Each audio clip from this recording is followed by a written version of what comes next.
Hola, muy buenas tardes. Bienvenidos a un nuevo video de este canal. Buenas tardes, Diana, ¿cómo estás? Muy bien, ¿y tú? ¿Cómo Bien, estás? también. Aquí, listos para comenzar con este nuevo tema. Este nuevo tema, un tema bastante interesante, ¿no? Sí, es un tema muy interesante y de donde viene el origen, ¿no? Claro, De todos nuestros problemas. traumas. Ay, perdón, Ah, caray. se me atoró. De todos nuestros traumas, en De todos realidad. nuestros traumas. Exacto. ¿Broma? Ya. Todo tu tiempo. El tema es los primeros años de vida. Los primeros años de vida. ¿Qué tal? ¿Cómo andamos con ese tema? Híjole, creo que es fundamental entender el impacto que tiene en las emociones de un individuo. Ay, se Sí. escuchó muy teórico, ¿no? Sí, totalmente, muy profesional.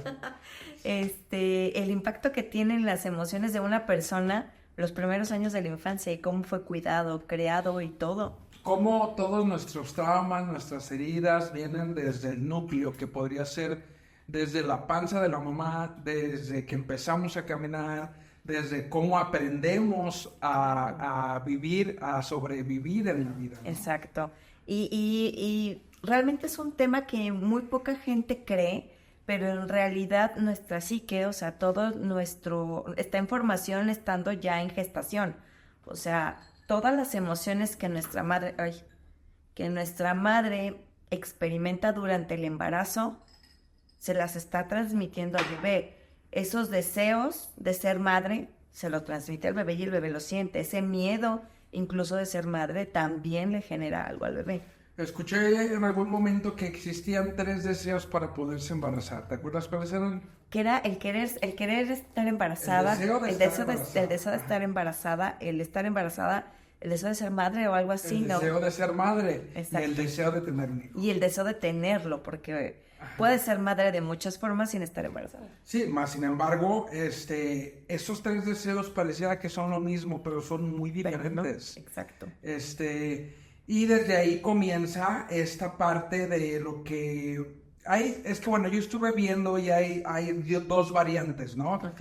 Está la variante de Freud, donde se maneja dentro de la parte de sexualidad del niño, Ok. desde donde empieza la sexualidad, y la parte de Erickson, donde habla de la parte social. Ok. Entonces tenemos dos partes de desarrollo desde la panza de la mamá. Claro. Por ejemplo, en un momento, vamos a empezar desde el embarazo, ¿no? Claro. Donde, ¿te acuerdas lo que se llamaba de la conciencia sobre la conciencia del bebé estando en la panza de la madre? No. ¿No? La verdad no me acuerdo. Que son dos individuos, pero Ah, una sola claro. conciencia. Claro, sí, sí, sí. Mientras está en la panza de la madre es una sola conciencia. Al final de cuentas es la conciencia de la madre. Es la conciencia de la madre. Entonces, todas las cosas que estén pasando dentro del embarazo, todas las cosas que estén pasando en el subconsciente de la madre, Exacto. van a ser trasladados al niño. Así es. Sí, es efectivamente. Y es muy sencillo, como lo comentaba hace ratito, esos miedos que de repente tenemos durante el embarazo, al final de cuentas, como vivas el embarazo, le estás imprimiendo un poco de personalidad, de carácter de personalidad a tu hijo. Por ejemplo, te voy a dar un ejemplo muy sencillo. Yo durante mi primer embarazo de mi primer hijo tuve 2 amenazas de aborto, que ahí también hay tema, o sea, el Sí, por claro. qué, el Más por por la qué. historia. Exacto, el Ajá. por qué se produjeron esas 2 amenazas de aborto y demás. Entonces yo mi embarazo desde el tercer mes, que fue el primero, la primera amenaza, yo lo viví en reposo, o sea, completamente reposo, y lo viví con miedo, porque, o sea, Ok. incluso iba al baño y esperando no encontrar sangrado, porque ese era mi miedo, ¿no? Sí, claro. Y tú ves a mi hijo grande y mi hijo es muy aprensivo, o sea, es súper nervioso, es muy preocupón, es completamente lo que yo viví en el embarazo. Viene mi segundo hijo, vivo un embarazo completamente diferente, donde no hay amenazas. ¿Por qué? Porque ya tenía una estabilidad como familia, una estabilidad económica, ya no había ese miedo que había en el primero, entonces no hubo amenazas de aborto. Y fue un embarazo muy tranquilo, muy amoroso, muy pacífico y Pato es el niño más light del mundo y más fluyente, que también tampoco, o sea, pero sí, Claro. sí. Yo, por ejemplo, me pongo a ver en mi primer hijo la personalidad que yo tenía con respecto al embarazo de mi primer hijo, del embarazo de mi pareja, en ese momento mi pareja con mi primer hijo. Mi hijo mayor es muy diferente al menor, pero yo me quedo pensando en algo. Porque acuérdate que la versión del padre es implantada por el subconsciente de la madre al hijo. Sí, claro. Si la mamá se siente en este embarazo no vista, no protegida, no cuidada, inconscientemente se lo está pasando al hijo. Y eso es lo que el hijo va a sentir respecto a su papá. Sí, Es ese es cañón. el subconsciente. Ahora, ¿te acuerdas que el hijo nace exclusivamente para cumplir el deseo de la madre? El hijo nace exclusivamente Ajá, sí, para cumplir el deseo perdón, de la madre. el hijo nace para cumplir el deseo de la madre. ¿Ok? ¿Sí? De ser madre. No, el deseo de la madre. Ah, ya. Ok. El deseo de la madre, que es que viva o que muera. Sí, claro. Es decir, por ejemplo, las muertes de cuna se dice que es porque hay Hay un aquí, pulso de muerte. aquí nos vamos a ir a un tema más como de líbido y de las pulsiones, ¿no? Sí. Que es más la teoría de Freud. Claro, que el libido son esas ganas de vivir. Ajá, el líquido, no, de morir. O de morir. El impulso de muerte sería Se podría decir como el impulso de vida o el impulso de muerte. el pulso, las pulsiones, ¿no? Sí, son la las pulsión de pulsiones. vida o la pulsión de muerte. Entonces, si un niño nace con que la madre no quería tener al niño, con que tenía miedo y todas estas cuestiones, subconscientemente está teniendo los tres deseos que están generando que este niño nazca, Claro. pero la pulsión de muerte es más grande y esto hace que exista la muerte de cuna, como yo lo había entendido, ¿no? La muerte de cuna o las muertes en el embarazo, o sea, los abortos. O incluso, vamos a entrar creo que en un tema muy polémico y muy sensible para muchas mamás, porque no es que sea nuestra culpa, sino que muy inconscientemente hay ese miedo que le puede provocar a nuestro bebé ese pulso de muerte y por eso vienen con el cordón enredado, por eso hay complicaciones en el embarazo. Y ojo, no es que realmente no quiera ser madre, es que puede haber un miedo muy oculto a repetir historias, a 20,000 Sí, cosas. claro, que en este punto estamos hablando de un punto bien inconsciente. Muy inconsciente. Muy inconsciente, porque muchos dicen, no, yo sí lo quería tener y lo perdí, pero Claro. estamos hablando de algo inconsciente. Muy. Algo que una madre que a lo mejor sí quiere tener un hijo y no lo puede tener porque no cumple con estos tres deseos, Claro. entonces muy inconscientemente tal vez uno de ellos no quiere dejar No. su vida o tiene miedo, pues. Y fíjate, en mi primer embarazo, a mí me pasó que yo tuve que renunciar a mi trabajo. Entonces, para mí, imagínate, fue el dejar mi trabajo, entré en un duelo donde a lo mejor inconscientemente yo estaba rechazando mi embarazo por haber tenido que parar mi vida profesional para poder ser mamá. Muy inconsciente, ¿eh? O sea, no desde esta parte. Me te va otro ejemplo. Incluso hasta no querer repetir historias. En el ejemplo de mi mamá. Mi mamá es la mayor de 10 hermanos. De entonces, pues a mi mamá le tocó ser la mamá de todos sus hermanos, literalmente. Cuando mi mamá se casa y hay el deseo de ser madre, las ganas de embarazarse y todo, mi mamá tiene 3 abortos antes que yo, antes de que yo me lograra. Okay. Entonces, imagínate lo que tuvo que haber vivido, las carencias. Mi mamá salió a trabajar desde muy chiquita para poder sostener a toda la familia, porque aunque mi abuelo era un abuelo proveedor, pues no era un abuelo presente, no era un padre presente, no era un padre que estuviera ahí. Mi mamá la fungió de papá y de mamá. O sea, mi mamá se echó los dos roles de mis abuelos. Uh-huh. Entonces, después de criar a 9 chiquillos, ella en su deseo estaba el que quiero los míos, pero en su inconsciente estaba el espérate, no queremos más hijos. Entonces tuvo que hacer un trabajo de conciencia muy cañón. ¿De conciencia? Pues sí, o sea, hacerlo consciente, decir, a ver, esto no era mío, mis hermanos no son mis hijos. Y entonces poder tener esa, energéticamente, si tú quieres, liberar ese espacio para que yo pudiera llegar. Y antes de mí hubo 3 abortos. O sea, imagínate lo Y fuerte. luego estos se llaman como los niños arcoíris, ¿no? Yo soy una niña arcoíris. ¿Y qué significa eso? Que vienen después de un duelo.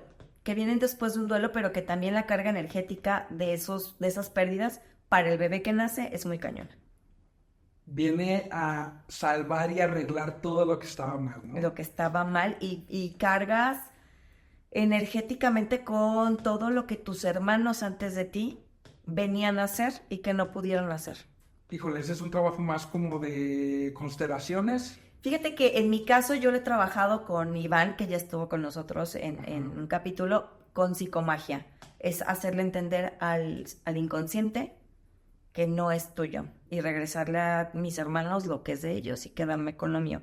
Me tomó 39 años hacerlo, pero lo hice. Pero ya lo estás haciendo, Pero ya ¿no? lo estoy haciendo. Y luego ya, nace el bebé,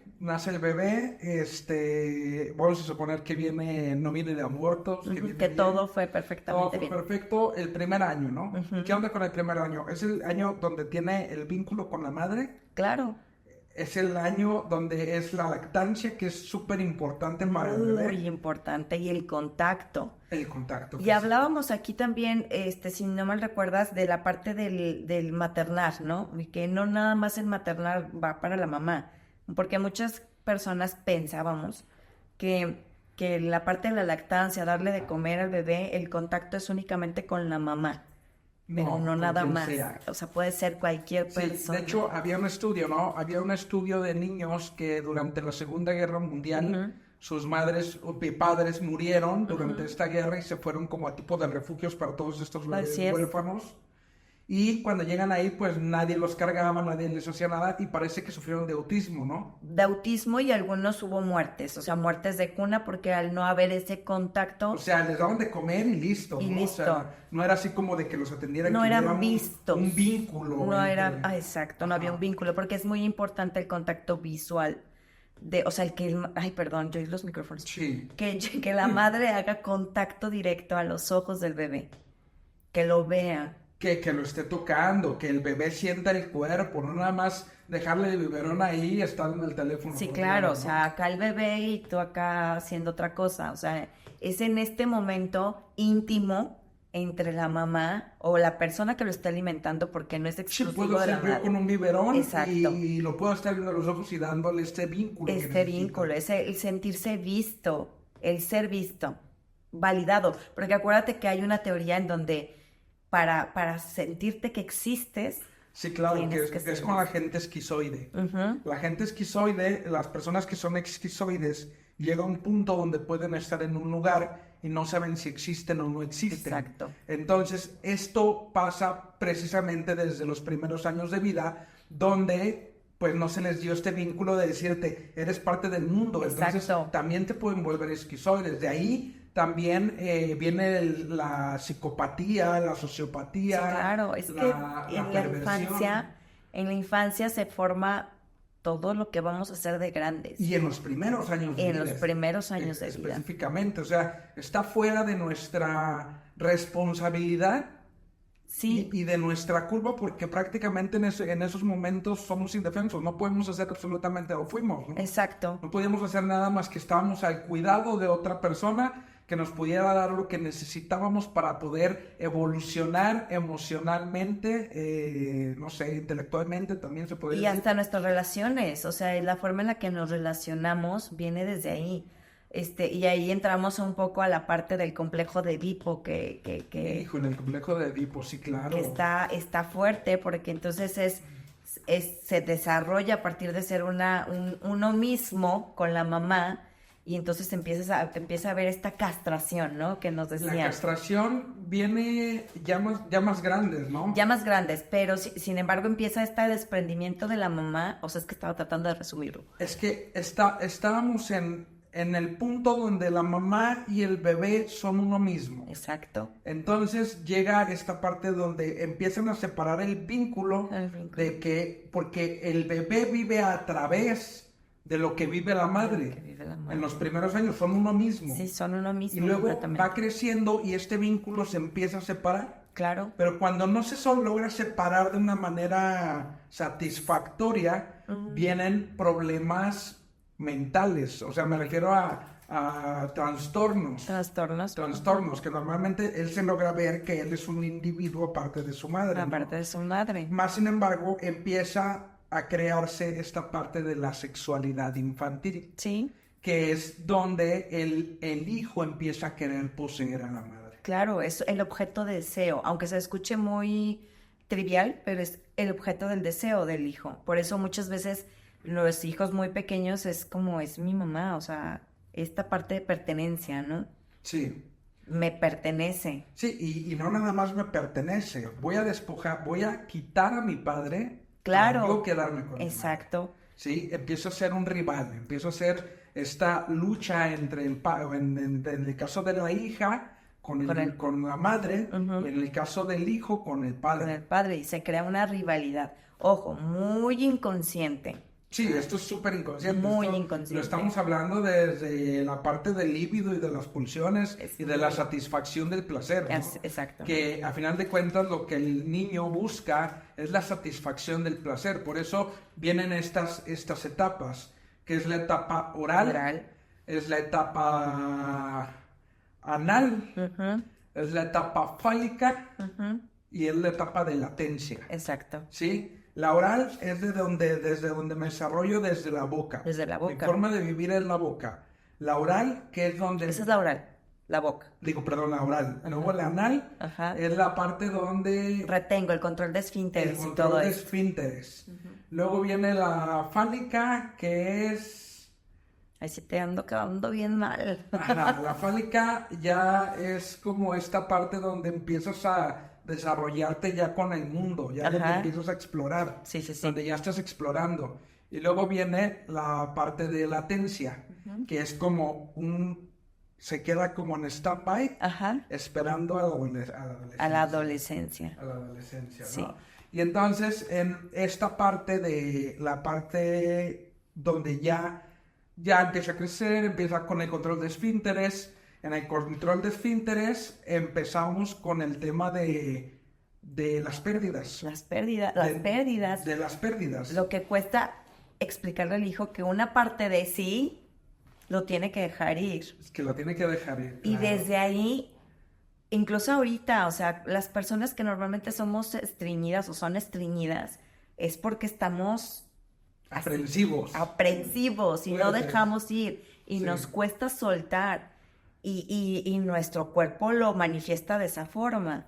Sí, claro. Y aparte es importante en esta parte enseñarle, ¿por qué? Porque cuando el hijo expulsa las heces, Ujú. pues está expulsando una parte de su Una cuerpo. parte de su cuerpo. Y para él es de estar en un estado donde todo era, solamente se desarrollaba por la boca, Claro. y ahora empieza a darse cuenta de que expulsa heces, y esta parte es bien importante, ¿no? Porque luego llegamos con el bebé, abrimos el pañal, ¡ay, ya te hiciste del baño, Ajá. niño cochino!, ¿no?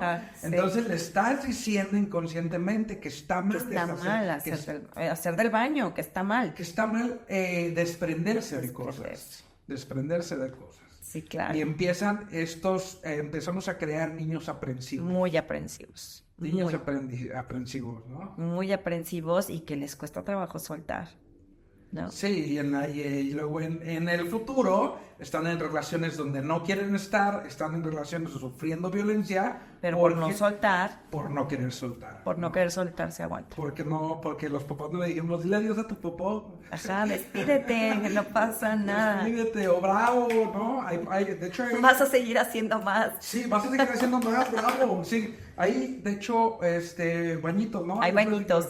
Que avienta la popó y se escucha así como que aplaude. Ajá, sí, ajá. Sí, Sí. o sea, entonces esta parte en esta etapa, enseñarle al bebé, al niño, cómo desprenderse de las cosas, pues es importante. Es muy importante y darse cuenta que también que la mamá no le pertenece y que es un individuo aparte de la mamá. Y como papás, creo que nuestra tarea y todos los que están al cuidado de un niño es motivarlo a que sea autosuficiente, pero viéndolo, o sea, vaya, no que pues que se haga de comer él solo y que solucione la vida él solo, o sea, no, es como de, a ver, tú puedes, pero aquí estoy, o sea, te valido, porque luego andamos por la vida buscando validaciones, por no ser vistos. Sí, claro. Y que más que nada en esta etapa es la etapa donde también se generan las heridas. Sí, pues sí, por eso son las 5 heridas de la Las infancia. 5 heridas de la infancia, las 5 heridas Que de en la... realidad todos tenemos todas, pero sí hay una o dos que predominan más. Sí, hay uno que dos que dices que va, bueno, este se la tiene más dura. Sí, claro, pero en realidad la teoría es que todos tenemos todas, todos en algún momento nos sentimos abandonados, rechazados, traicionados, se me están yendo dos, Abandono, rechazo, Traición. traición, humillación e Humillación, injusticia. injusticia. Son las 5 heridas de la infancia. Exactamente. Se dice que el primer trauma del niño es cuando nace, cuando cortan el cordón umbilical, ¿no? Sí, claro. Cuando lo separan de su madre, porque se llama, ¿cómo se llama? ¿Una simbiosis o cómo se dice? ¿Es una mónada o algo así? Ajá, son uno mismo. Es uno pues. mismo. Son Ajá. dos en un mismo cuerpo, ¿no? Exactamente. Y luego los cortan y La el separación. niño empieza a desarrollarse individualmente. Entonces, en esta parte, después de la parte, más o menos como la parte oral, la parte anal, en la parte fálica, como entrando en esta etapa, empiezan con el tema de explorar, Ajá. ¿no? Esta es la parte donde tenemos que ayudar al niño a explorar el mundo, ¿no? Claro.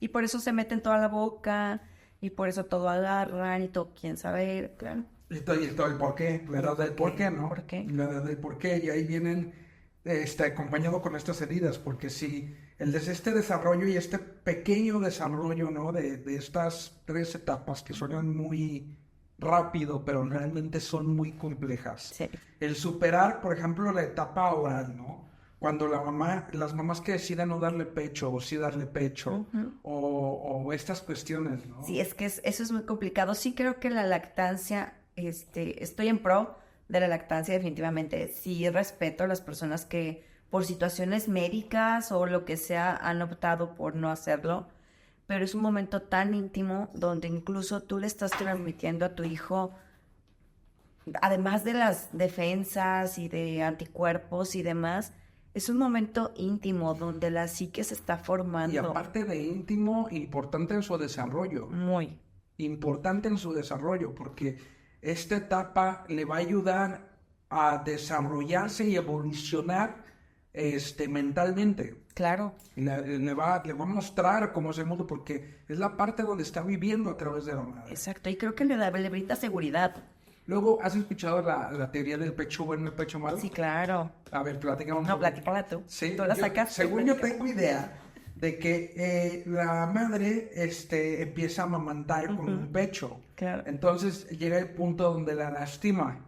Y entonces cambia el bebé de pecho. Y entonces él inconscientemente se crea la idea de que hay un pecho bueno y un pecho malo. Ok. ¿No? Entonces, si haces esto, hasta ahí más o menos voy. Lo que yo recuerdo de esta teoría es el pecho bueno es aquel en el cual el bebé entra en contacto con la madre, en el cual el niño se siente amado, cuidado, protegido, visto. Y el pecho malo es lo contrario. O sea, sí estás lactando, pero no estás ni siquiera volteando a ver a tu hijo. O sea, sí estás cumpliendo con la función fisiológica de alimentarlo, pero no con la función emocional ni psíquica. O sea, sí estás... Sí, son teorías diferentes, ¿no? De lo Sí. que estamos hablando. Sí, sí, sí. Sí, a mí me lo habían dicho de una manera diferente, donde le haces una idea al niño de que esto es malo y te lo quito, o algo así, ¿no? Le das como una confianza. Ajá. Pero que tiene que ver mucho con lo que estás diciendo, Claro. ¿no? Sobre crearle este vínculo y esta confianza, ¿no? Es la confianza y sobre todo sentirse seguro, ¿no? Que hay un lugar seguro en el mundo, porque imagínate el trauma de salir de dentro de tu madre, un lugar calientito, seguro, donde te llegaba todo, donde tu mamá respiraba por ti, te llegaba el alimento a libre demanda, y llegas a un mundo donde ya ahora aquí qué, dependo de los demás. No puede el bebé por sí solo subsistir, tiene que depender de que lo alimenten, de que lo cambien, de que estén al pendiente de sus necesidades fisiológicas, pero emocionales también. Claro, y de su desarrollo. Y del desarrollo cognitivo y todo. Sí, claro. Y de la importancia de los padres y de los roles, más que nada, porque muchas veces no existe, no está el padre o no está la madre, pero hay quien cumple estos roles que Claro. son importantes para el desarrollo del De la niño. infancia del niño, o de sea, la y puede infancia. ser, normalmente nuestra cultura, y creo que aquí en México es muy dado que las abuelas maternas hacen muchos roles y el abuelo paterno también, pero ojo, aquí también creo que entramos en un tema, en México somos a las mamás luchonas, ¿no? Las mamás que todo lo podemos y no te preocupes, amor, al papá tú provee. Y entonces las mismas madres invalidamos al papá en su querer acercarse a formar parte de este momento con con el bebé, porque en nuestra formación está la idea de que la mamá todo lo puede. Y entonces nosotras como mamás no los dejamos que hagan su rol. Y es un tema también de sexualidad. Muy. Es un tema de sexualidad, no de sexo. No, no de sexo. Sexo es sexualidad, diferente. de O sea, sexualidad. sexualidad. Sobre de cómo se vive la sexualidad hoy en día. Claro. Que la mujer ya está como en una parte donde no necesita al hombre como tal, pero sí para una crianza. Por ejemplo, un gran ejemplo de lo que son los roles es las personas que ya adoptan hijos que son homosexuales. Sí, claro. Cada uno cumple un rol. Claro. Y creo que lo tienen muy claro. Yo cumplo este rol y tú Espero. cumples este rol. Exacto. Yo también espero, ¿no? Yo también espero que así sea. Sí. Que incluso hay o sea, parejas heterosexuales que creo que no tienen muy claro el rol. Sin embargo, sí creo que debería de ser. Y cada vez es más común, que otras personas hagan la parte de maternar o de paternar. Sí, por ejemplo, en este estudio que vimos sobre de que eran como niños rusos o algo así, ¿no? Que alemanes o algo así. Alemanes, algo así. Ajá. En este estudio, las que hacían la labor de maternar eran las enfermeras. Las enfermeras. Se empiezan a dar cuenta de que estos niños no estaban teniendo un retraso en su desarrollo emocional Claro. y ellas empiezan a maternar. Y ahora las enfermeras en los hospitales, gracias a este estudio, saben que cuando hay un niño que sufre de una situación no le van a dar de comer, saben que hay que maternarlo, porque es parte del desarrollo, es como una cuestión de salud, totalmente. Claro, completamente. Incluso, fíjate que mi experiencia con mis hijos, cuando nació el más grande, yo recuerdo que se lo llevaban, o sea, no es más, creo que me lo llevaban nada más para que lo viera y se lo llevaban. O sea, estaba conmigo 1 hora a lo mucho y se lo llevaban a los cuneros. Cuando nació mi segundo hijo, me dijo la enfermera, ¿qué escoges? ¿Que pase contigo toda la noche o que esté contigo todo el día y en la noche me lo lleve a los cuneros? Es esa parte de identificar esa necesidad de que desde muy bebés necesitan estar en el contacto con los seres que los aman. No, y de hecho te voy a decir una cosa, en cuestión de salud ya ya se están implementando nuevas formas de tener a un hijo, ya está el parto humanizado. Claro. Donde ya donde ya cuando sale el niño inmediatamente tiene contacto con la madre, tiene que estar en el pecho con el padre y cuerpo a cuerpo, piel a piel con el padre y la madre. Exacto. Porque eso es algo que va a definir muchas cosas en el rumbo de su vida, ¿no? Claro. Y que luego, por ejemplo, si nos vamos un poquito más, las personas que vienen con un pulso de muerte, que quiere decir que no los quisieron tener, que... De una forma inconsciente. De una forma inconsciente, que no los querían tener, que había dudas. Tenían dudas, que tenían dudas, etcétera, llegan con este pulso de muerte, ¿no? Claro. Pasan su etapa oral, pasan su no tienen muerte de cuna, pero durante la adolescencia se genera este pulso de muerte en adicciones, tendencias de muerte, etcétera. Entonces,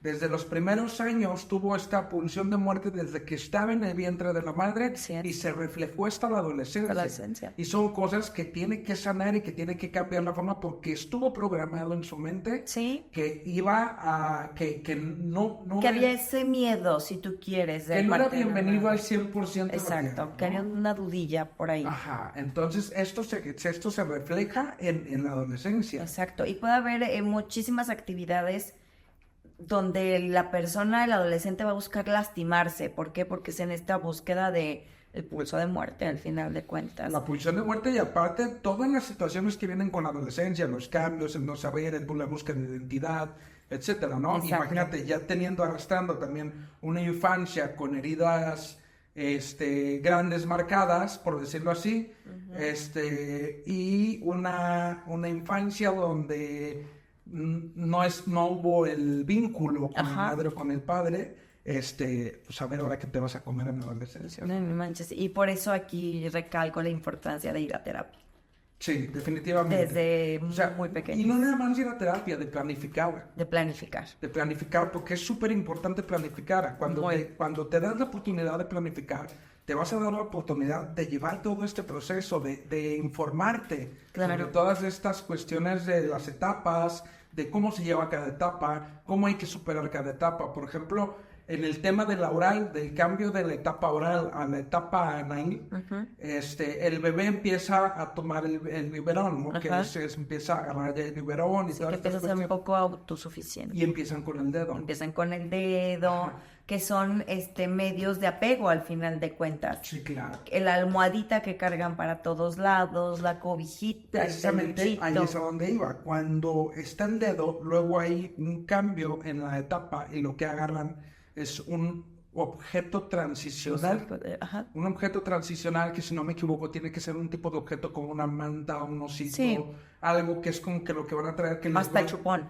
Hasta el chupón, que les va a ayudar a cruzar esta etapa. Exacto, y cuando no la superan, ahí tenemos adolescentes cargando su cobija de cuando eran bebés. No, o tenemos personas con temas de consumo. De adicción. ¿Por qué? Porque la etapa oral, con trastornos alimenticios, con bebida alcohólica, con el cigarro. Con el cigarro, con morderse las uñas, con estas cuestiones que son una fijación a la etapa oral. Exacto. Que quiere decir que cuando no se supera esta etapa de una manera satisfactoria, queda una fijación en la etapa. Entonces, en la etapa oral, la fijación es el consumo de sustancias, todo lo que tenga que ver con la boca. En la etapa anal tiene que ver con todo lo que tenga que ver retención, con todo lo que tiene que ver con acumuladores compulsivos, tox y demás cosas. Toxic. También. Sí, claro, también, claro. Sí. Entonces, estas fijaciones que no se dan en un desarrollo óptimo de alguien, de un niño, pues llevan a tener repercusiones en la adultez, ¿no? Claro. Y por eso es tan importante este tema. Muy importante, y creo que el tema nos da para muchísimo. Sin embargo, híjole, qué importantes son los primeros años de vida. Sí, claro. ¿Ok? Sí. Sí, qué tan importantes son nuestros primeros años de vida, y cómo fuimos creados, educados, y no desde la parte académica, sino de cómo nuestras necesidades emocionales eran cubiertas. Si fuimos abrazados, si no fuimos abrazados. Fíjate, ahorita que estoy dando terapia grupal, tengo un grupo de 5 hombres. Que claro, o sea, 5 hombres porque tengo que sanar situaciones con la figura paterna, claro, ¿no? Me queda claro. Te presentan. Exactamente. Y casualmente, todos son de padres ausentes emocionalmente. Todos me dicen, mi mamá estaba ahí, mi mamá estaba en la casa, hacía de comer, pero estaba al servicio de mi papá. O sea, a mí no me volteaba a ver. Estaba la comida. Que te voy a decir algo que perdón que te interrumpa, pero la cultura mexicana está así, claro. Es de un padre ausente. Completamente. Es un padre que sí es proveedor, pero emocionalmente no está. No, porque se la pasa trabajando. Se la pasa trabajando para que pueda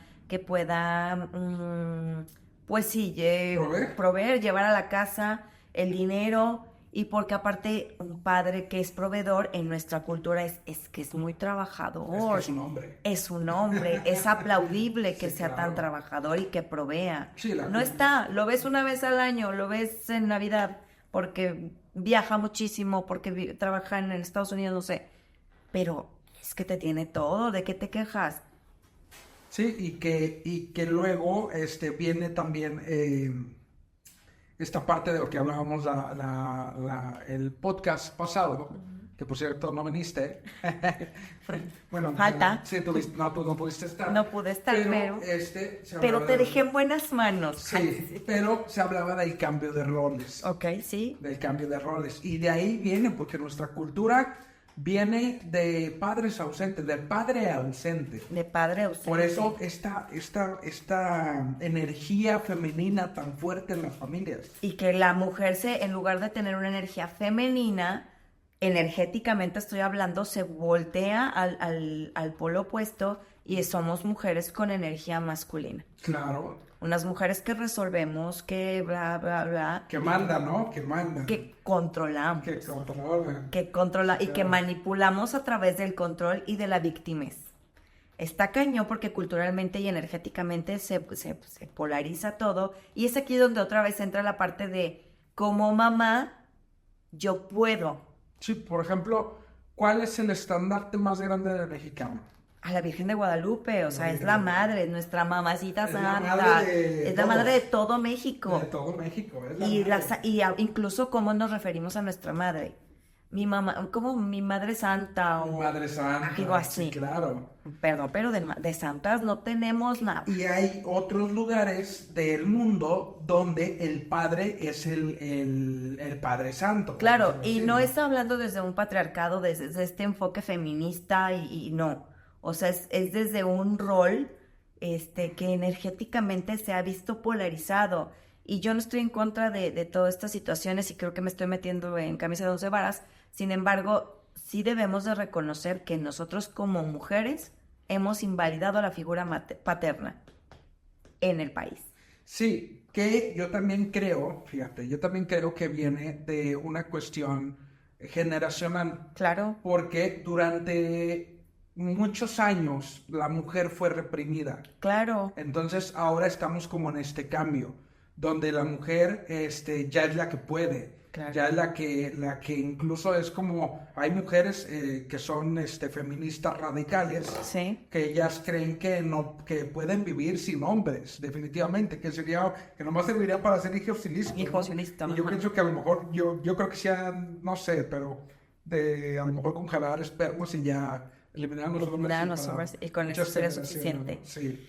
Fíjate que hoy estaba en una clase y estábamos hablando precisamente de cómo las generaciones han marcado, ¿no? O sea, por ejemplo, hablábamos de los baby boomers, que son nuestros abuelos, que son personas que nacieron por ahí de los... Que que los tienen- baby boomers no tenemos que salir de esos carros todos para antes. Sí. No, No, no. no, ok. Los baby boomers son como pues mis abuelos, ¿no? Por ejemplo, en esta... ¿Estás hablando de las generaciones? sí, sí, sí. Hay sí. una generación que se llama baby Sí, boomer. claro.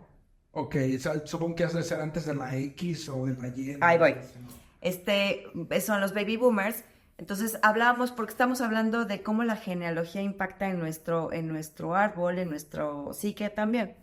Las lealtades. Luego platicamos de ese tema que también está increíble. Sí, la verdad. Entonces, nos decía la persona que nos estaba dando el taller, los baby boomers fueron esa generación que se encargó de tener pertenencias, de buscar la pertenencia, tener terrenos, trabajar la tierra, tener un futuro.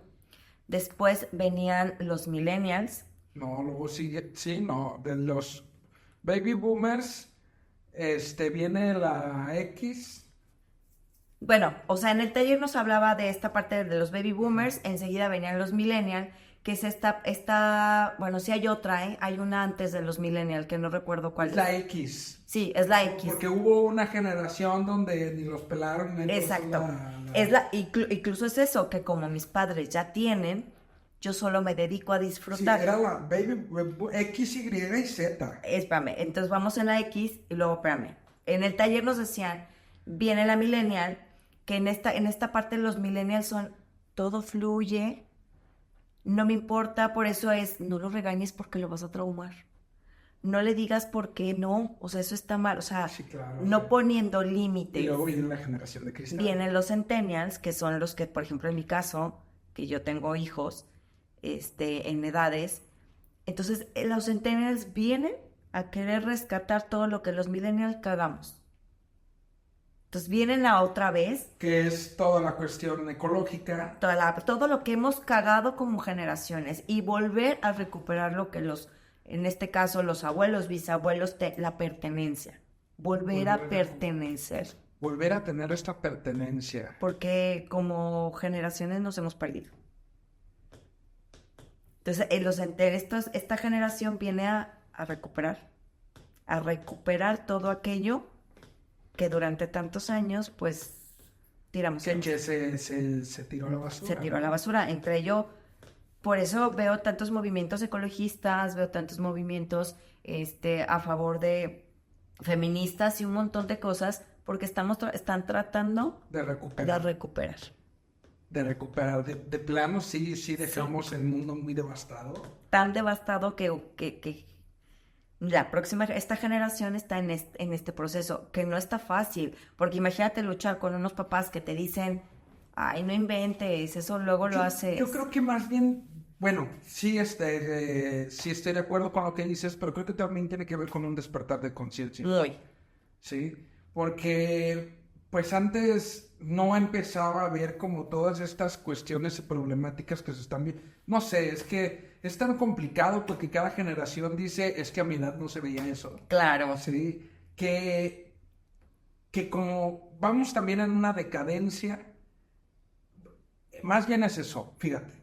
Yo creo que posiblemente el ser humano va en una decadencia a tal grado que hay personas con despertares de conciencia que están tratando de recuperarlo, pero no creo que sea toda la generación. No, creo que sí, obviamente hay personas que están más despiertas. Más despiertas, y ahí vienen estos despertares de conciencia, porque yo creo que la humanidad como tal, sí se está yendo para un rumbo oscuro. Creo que sí va para un rumbo oscuro.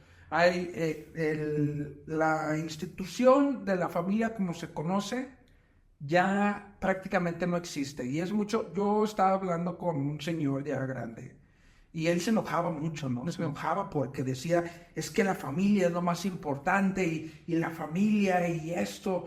Y yo me quedé pensando y dije, ¿por qué este señor se enoja tanto por todas estas parejas homosexuales? No por el tema de la sexualidad, sino por el tema de la institución de la familia. Imagínate un señor que ya tiene 80 años, que toda su vida luchó por la familia, por tener su núcleo, porque sus hijos tuvieran sus propias familias, por esta institución de la familia, del seguir las próximas generaciones, y de repente llega una generación donde dice, ¿sabes qué? Pues es que la familia ya la podemos hacer como queramos.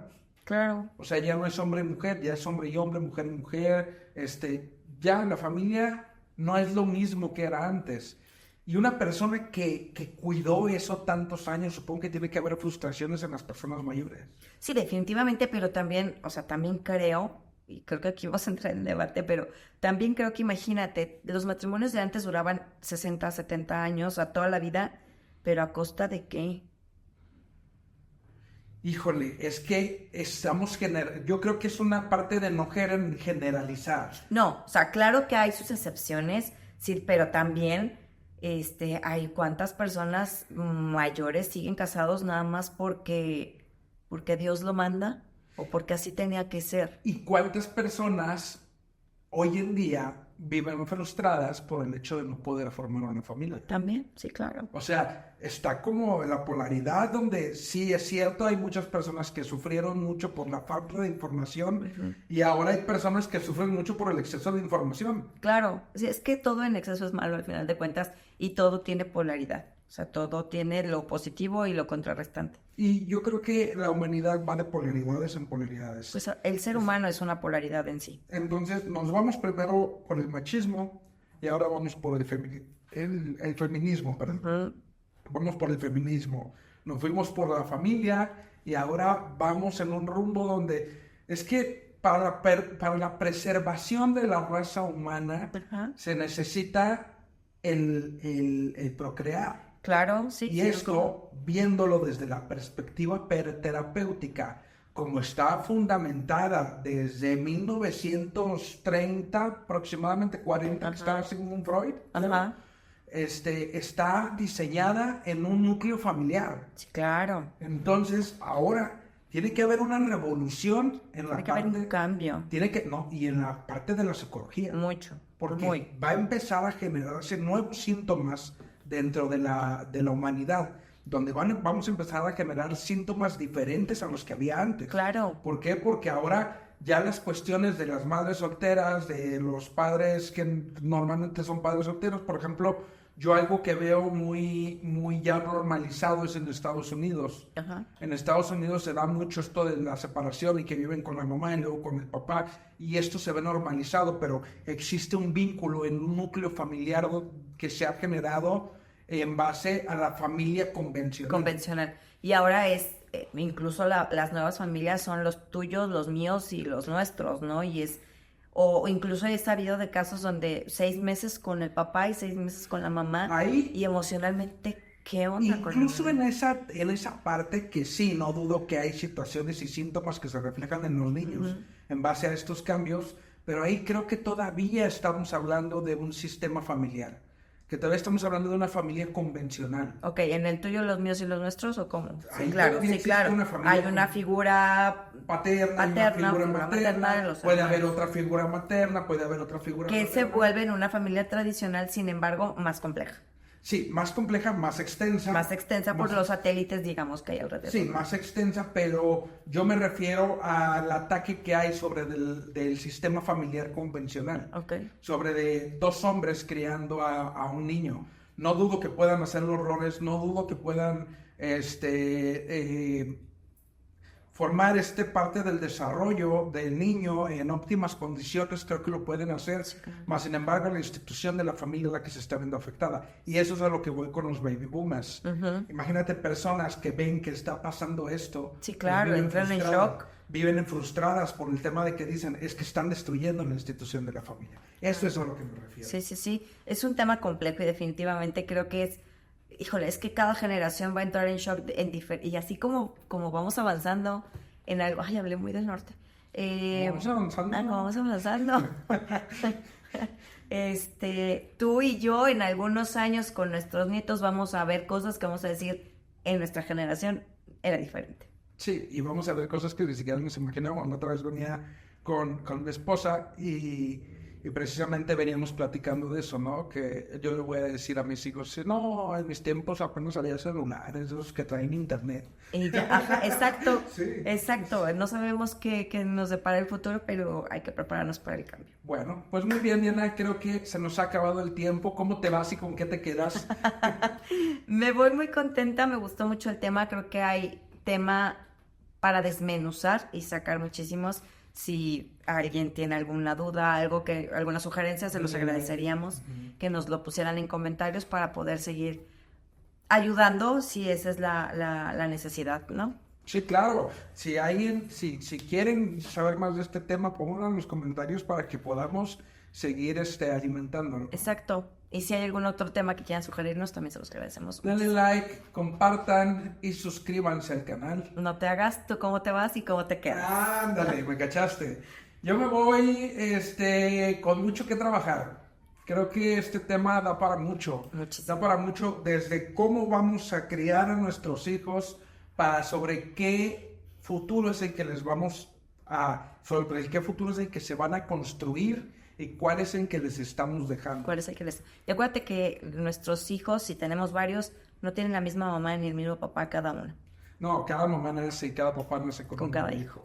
Bueno, pues muchas gracias. Les agradecemos a todos por estar en el canal. Suscríbanse, compartan. Denle like. Muchas gracias. Hasta luego.